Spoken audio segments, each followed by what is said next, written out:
Compound verb vexwarin, vexwe, drinking. Now we'll conjugate it in present tense. We already have the first one.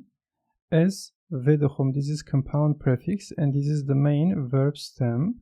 Present tense prefix and you have personal pronoun suffix. As vedixwim, I drink.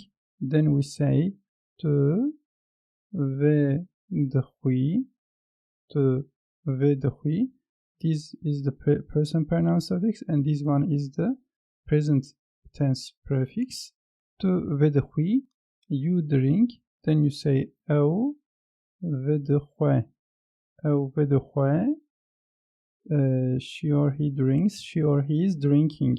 Another compound verb for us is putting, and it is danin, daine. We'll use this da for the present tense. And here you say as da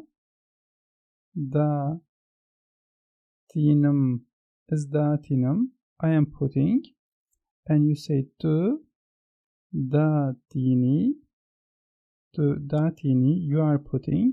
And we say ew da tine, she or he is putting. And these e and our person pronoun suffixes. And here we don't use this d, but with this verb we have used this te. This te we have used because this verb is half irregular.